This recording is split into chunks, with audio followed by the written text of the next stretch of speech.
FarmLab, we make soil testing easy.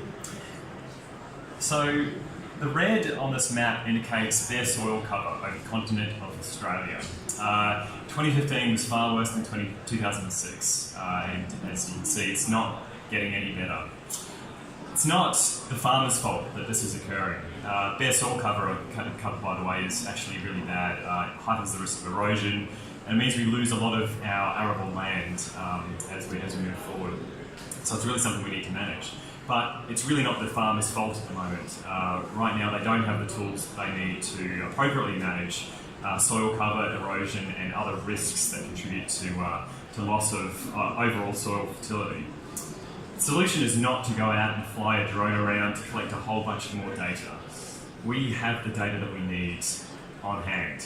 We get it through soil testing right now. The challenge is that soil testing is crap. It's an old process, it's really paper-based, it's expensive and it's really timely. Worst of all, the data is really poorly digitised. If anyone here has done it, you'll know you get the results back in CSV or PDF format. Really hard to track the trends and manage them over time.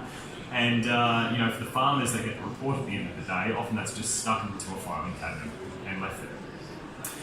So we're solving this. FarmLab provide a really simple, easy to use mobile app that our customers can use to go out into the paddock, take a soil sample, send it to one of our partner labs and have it analysed. All of that data comes back through to the platform and then we help them interpret it, turning the spreadsheets that we used to get into lovely digital soil maps for agronomists and farmers to use to better interpret and better manage their soil over the long term. This means we can track trends and we can improve the overall fertility of soil, not just on the farm. I believe we can do this across Australia. Our market is about $50 million worth of soil testing conducted across Australia per year. Majority of that is conducted by agronomists and agribusinesses. Those are the guys we want to talk to today about getting our platform into their hands. There is a small amount conducted by farmers and gardeners, which we think we can increase, and there's also a large portion conducted by engineers and scientists. Our journey to date and from here onwards, we're releasing the mobile app in about 2 weeks' time. Our business model there is we charge a 10% admin fee for every soil test that goes through the platform. Keeping in mind we get wholesale prices through our labs that are often about 20% cheaper than what the consumer would pay the lab directly. So we're still saving our customers money. In a few months we'll be releasing the web app with a few really powerful features to improve the efficiency of soil sampling and provide those digital soil maps at the end of the day. Around about October, we'll be integrating with a few sensor companies we've already been talking to gather more data when it comes to soil. And then March next year, we plan to go global. Our attraction today. So we've already shipped 120 soil sample bags since we opened up for shipping last month. That's about $6,000 in revenue, not realised yet, that we've already got through the platform. We've got a $625,000 funding line through grants, including our involvement with the SoilTech project and some fantastic partners involved in that as well. That includes the University of Sydney, one of the world leaders when it comes to digital soil mapping. I can talk more about that later. We've also got partnerships with some really amazing forward-thinking agronomists, Agrivision, who are here today. We work out at SRI at UNE and we've had some great press too. That's the team. There's Shaz, there you are mate, say hi. Thank you very much.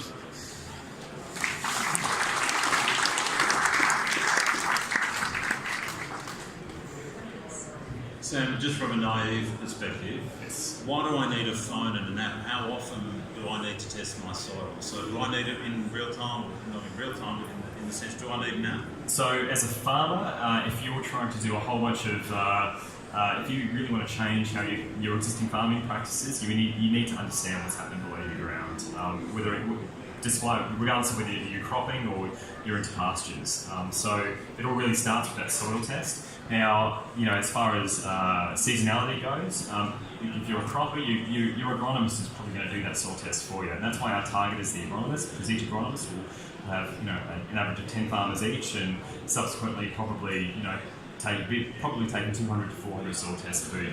And that's really why the agribusinesses, not the farmers, are our initial channel. But we still think we can add value to the farmers by just storing that data and then privatising it within the farmer's account and database. How many labs do you have established relationships with right now? You mentioned wholesale pricing. What was that? How many labs do you have established relationships with? We'll be about 4 or 5, but we'll be launching with 2. So we're launching with East West Labs up in Tamworth and EAL up in Lismore. We've been got additional relationships with Incitec Pivot, probably here today, chat to you guys, as well as APEL. How are you going to handle the international expansion side in a year? What would you want to see happen here first? I want to get the market right. I think we in Australia, as we saw, have really old weathered soils. They're horrible. If we can get this right working in Australia, we've already got it up and running in a really hostile environment, and I think we can then, I think overseas will be easier compared to Australia. Any further questions? Thank you. I've got one. Right. So Sam, the one thing I know you said about market, for example, would be an agronomist. What thinking have you put around how you empower the farmer so that the farmer can own their own soil? Fantastic. And really take ownership rather than relying on a third party? Yes. So what's your thinking of how you bring that to life? Through the Soil Tech project, so the Soil Tech project is a $1.1 million Medicare funded grant managed by Andrea Koch, who's here in the audience. Through that project, we are digitising Sydney University soil science and turning them into tools that are accessible for farmers and agronomists. Now, the intent behind that project is to provide these tools because, and provide the education around the tools, but also provide them the tools in an easy-to-use platform to lower the barrier to entry to understanding soil. So, whereas previously an agronomist would have to write up a massive report, do a whole bunch of interpretations on a whole bunch of calculations around, cation exchange capacity and everything else, we can give the farmer, a really clear indication in the long term around what is happening to his or her soil.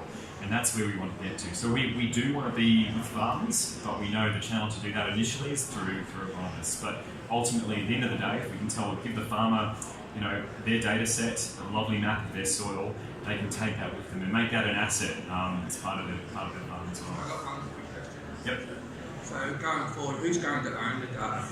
So we have a very strict data privacy policy, so we do not share data outside of our organisation. We do not share our clients' data without their knowledge and their permission, essentially. So it's a complex chain because you have the agronomist taking samples. The best analogy I can give you, and I've got 14 seconds to give it, is it's like a blood test. So you go to the doctor, you get your bloods tested, the doctor gives you a recommendation on top of those blood test results. Those results are yours to keep. You can take them to another doctor to get a secondary recommendation.